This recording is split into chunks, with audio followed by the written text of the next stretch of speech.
Good morning, ma'am. I am Jennifer Mundihar from BSID English Section 1B. And I am going to report the relative adverb clauses.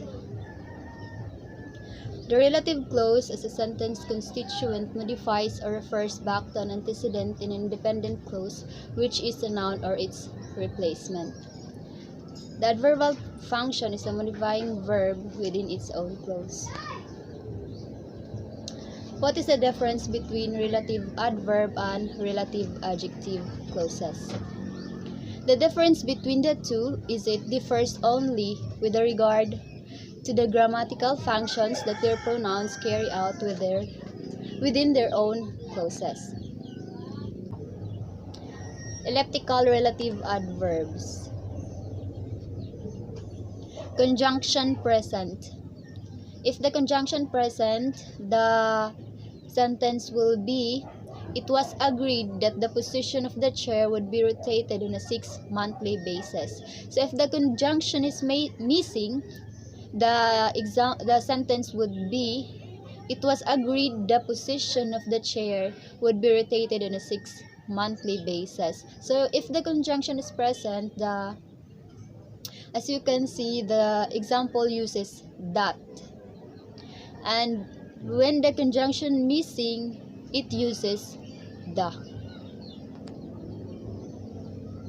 Conjunctions that with their relative adverb omitted. For example, there are times a man must act as though life were equally sweet in any company. B. There is no reason a knowledge of evil ways should not determine the path of duty. C. To stay in the place I was would be impossible. I must either go backwards or forwards. So we can see that the conjunctions is missing. A conjunction dot is substituted for a relative adverb conjunction. So see the examples. The Afshari's case comes at a time when immigrants from many nations, but particularly Islamic ones, are facing tougher scrutiny from government agencies. The Afshari's case comes at a time that immigrants from many nations, but particularly Islamic ones, are facing tougher scrutiny from government agencies. So, the first example, it uses when. So in the second, as it corrected, the conjunction dot is replaced. The when replaced by that. Expressed versus implied antecedents. Expressed antecedents. For example, antecedent is present. Back in the days when Broadway picked up superstar, I was someone who had a whole lot of ideas, but no real influence in the theater. The second example is, on the second floor, he entered the room where Dr. Trescott was working about the bedside of Henry Johnson. So as you can see, the antecedent is easily identifiable, coming immediately from before the relative adverb. So the relative adverb here is when. The antecedent is days. In the first example, it says that the antecedent coming immediately before the relative adverb. So the antecedent here is the days, and the relative adverb is the word when. And in the second example, the relative adverb here is a room. A room where. So the relative adverb is the word where, and the antecedent is room. Implied antecedents. Oh, by the way, when the antecedent is expressed, the grammatical function of the clause is readily seen.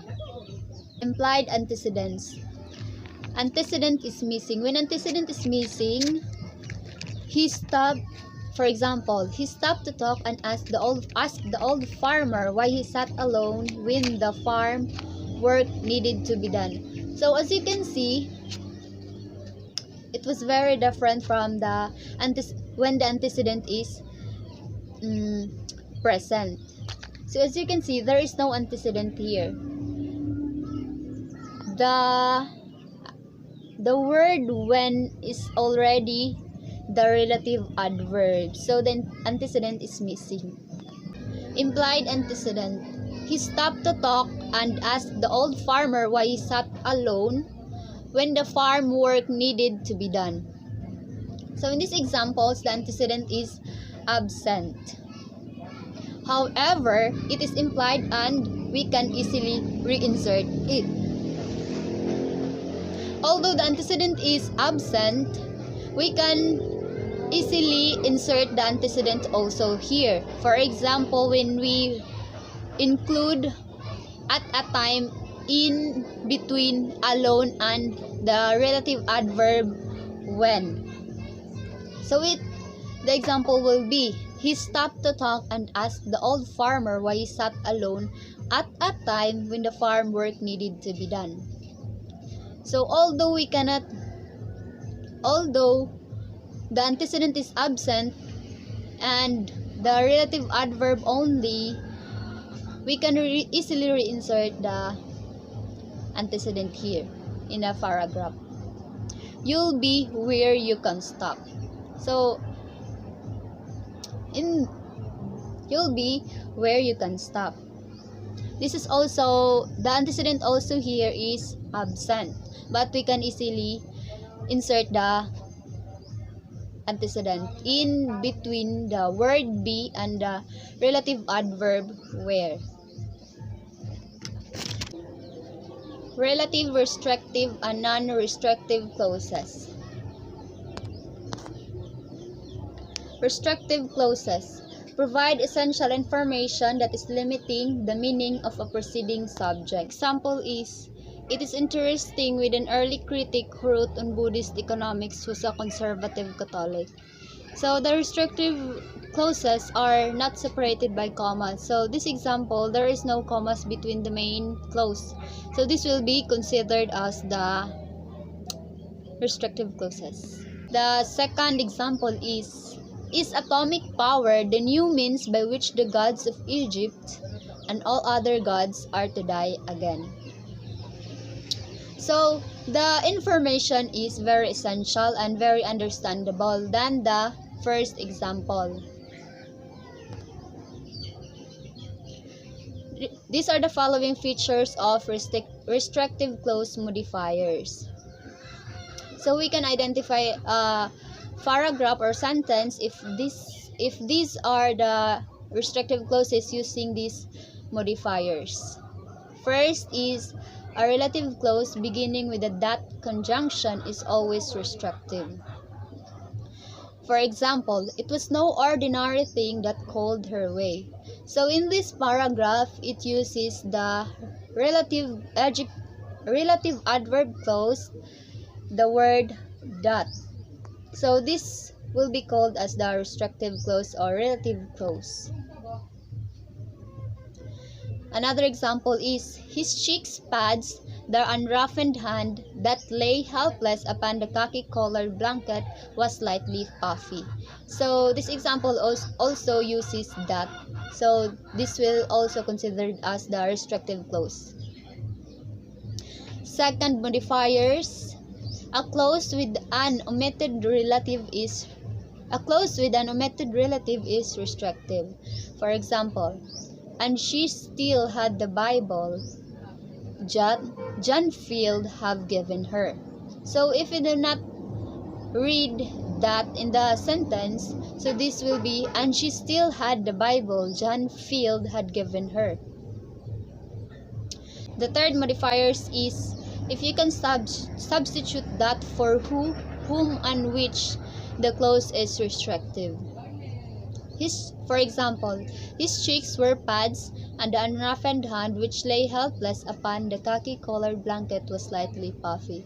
So this example is also the examples on the first I know. Yes, first modifiers. But the word that is replaced by the word which. So this is also considered as the restrictive clause. The non-restrictive clauses is separated from their subject by commas. So for example, the non-restrictive relative adjective clause. This inordinate growth in the population of Russia, which has not been widely noticed in England, has been nevertheless one of the most significant facts of recent years. So the part of the sentence in which has not been widely noticed in England is separated from the information from the first information that this inordinate growth in the population of Russia. So it was separated by the commas. So as you can see, there is a commas in the commas between the word Russia and the word which. Another example is her mother, Burley, 47, who migrated to the United States illegally a decade ago, went to the immigration office on a routine visit to renew her work authorization. So there are a lot of commas here, but the comma between 47 and the word who is considered the whole paragraph as the non-restrictive relative adverb clause. B. Non-restrictive relative adverb clause. Example, he has not yet finished speaking. He will have done so only at the end, when he will have fully communicated himself. So this paragraph is also the essential information is separated by the commas. Another example is, this is especially true in the West, where reflection on the faith was centuries eagerly hosted by universities. So there is also a commas between the word West and the where, so this is also considered as the non-reflective clause. So there are also following features of non-restrictive clause modifiers. The first modifiers is non-restrictive clauses are separated from the main clause by commas. The shrieks gradually diminished to spasmodic sobs, which in turn gave place to ominous silence. So the main clause, the non-restrictive clauses are separated from the main clause by commas. So the part of the sentence which is the shrieks gradually diminished to spasmodic sobs is the main clause. So it was separated by the commas to the non-restrictive clauses which in turn gave place to ominous silence. So this will also considered as the non-restrictive clause. Second modifiers is after personal or geographical names, examples John Smith or St. John's, the clause is usually non-restrictive. For example, fireworks crackled in Kiev's Independence Square, where opposition supporters who have masked for nearly 2 weeks waved orange flags and chanted Yushchenko. So as we can see, this paragraph uses the where as an relative adverb clauses. So in the second modifiers, it tells that after personal or geographical names is usually non-restrictive. So the geographical names are Kiev's Independence Squares, and the non-restrictive clauses is separated with the commas. So this is also considered as non-restrictive. Third is non-restrictive clauses can be omitted without affecting the meaning of the main clause. For example, Mr. Joseph's statements signal an apparent reversal, a policy for Hamas, which has long sought to destroy Israel and replace it with an Islamic Palestinian state. So, Mr. Youssef's statements signal an apparent reversal of policy for Hamas. So, the non-restrictive clauses can be omitted without affecting the meaning of the main clause. So, as we read the example, the main clause is not affected when the non-restrictive clauses is omitted. Because the statement is very understandable though. Adverb clauses. Adverb clauses are formed by adding a subordinating conjunction to a noun phrase or NP, verb phrase or VP structure. Grammatical functions of adverb clauses. The first is adverb clause as a predicate complement. For example, adverb clause of manner. It was not as if Leinart and White had played poorly that day. Leinart passed for 242 yards against UCLA and White had thrown for 254 yards against Colorado. Adverb clause of cause and effect. He took but little interest even in the social or the athletic side of his school life, and his failures in his studies troubled him sorely. Only I fear, however, because it troubled his mother and father. So in this paragraph, it stated the cause and effect of the information here. The cause is because it troubled his mother and father. The cause is its fear, and the effect is failures in his studies troubled him sorely, and the interest and the social or the athletic side of his school life.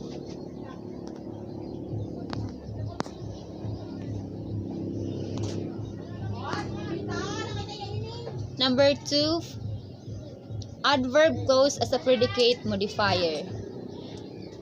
For example, adverb clause of manner.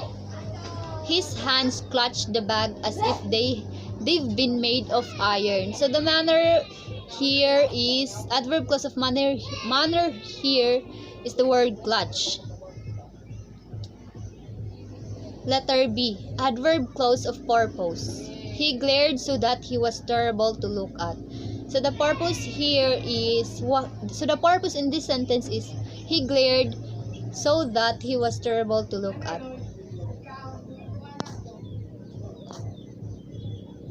Number 3, adverb clause as an adjective modifier. Letter A, adverb clause of reason. Decisively happy because he had just won his first race. The jockey headed his horse into the winner's circle. So it is easily identifiable because the reason is he had just won his first race. Why he is happy?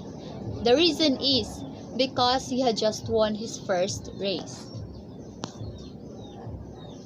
B, adverb clause of reason.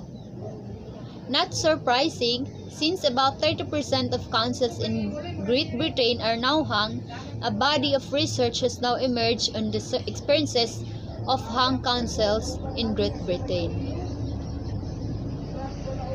So, the indent words or the indent part of the paragraph here is the adverb clause of reason. Number 4, adverb clause is an adverb modifier. Letter A, adverb clause of time. For example, surprisingly, now that I remember, the woman's voice lacked the depth and range their appearance lead one to expect.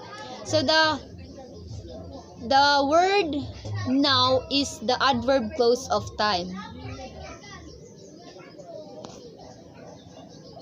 Adverb clause of time. Another example is, I hesitated long before I put this theory in the test of practice. So the adverb clause of time here is the word long. Number 5. Adverb clause as a sentence modifier. Letter A. Adverb clause of time. For example, every day while she was dressing in the morning or getting ready for bed at night, her scars reminded her of the chest tube they inserted just behind her rib cage and the intravenous lines in her wrists and inner thighs. So the adverb clause of time is the word morning and night. So it was already in bold style. So that in the word in the bold style, it was considered as the adverb clause of time. The adverb clause of cause and effect. On their own, both of Shiloh's conditions are incurable and hard to treat. Together, they're even worse since they call for opposite amounts of fiber in the diet. So, the cause and effect here, the cause is they call for opposite amounts of fiber in the diet. So the effect here is the both of Shiloh's conditions are incurable and hard to treat. Relative adverb versus adverb clauses. Adverb clauses begin with the relative pronouns when, where, and why, while adverb clauses are introduced by a mixture of adverbs and adverb phrases like although, if, unless, whereas, and etc. Number 2. Relative adverb clauses focus only on time, when, place, where, and reason why. Adverb clauses expand into concession, condition, comparison, and contingency, contrast, result, and others. So in the given examples, it was already using time that uses when in the paragraph. When it tells about the place, it uses the where, and when it states about the reason, it uses the word why. Number 3. Relative adverb conjunctions have a grammatical function within the clause that they introduce, whereas adverb conjunctions that do not. So the relative adverb conjunctions have a grammatical functions while the adverb conjunctions do not. So they are very opposite. Clause analysis. The noun clause. Noun clause is that you came. For example, the sentence that you came. So the word that is the conjunction connector. For example, I'm glad that you came. So I'm glad, the conjunction connector for the sentence to be clear is the that.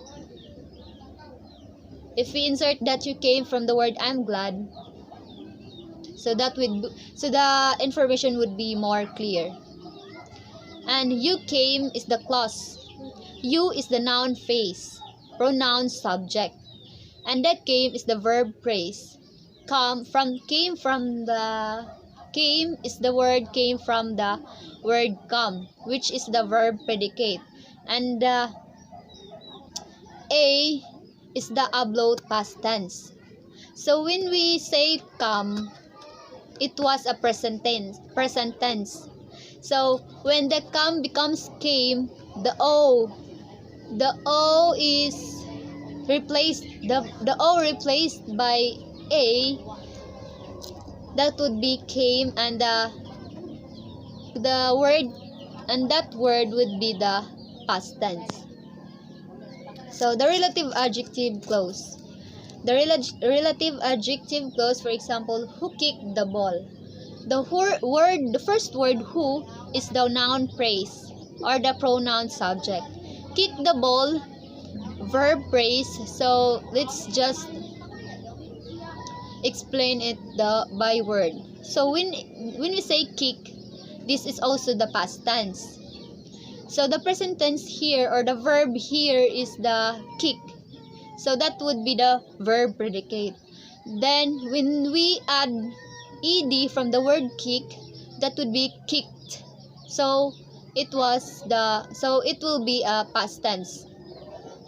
And the word the ball is the noun phrase, or the subject is yung the is the determiner modifier. So that is also the modifier of the word ball, determiner modifier. The word ball is the noun direct object. So in the paragraph, who kicked the ball is the noun direct object, and the verb here is the word kick without ed. So when we add ed, it was the past tense. So the end.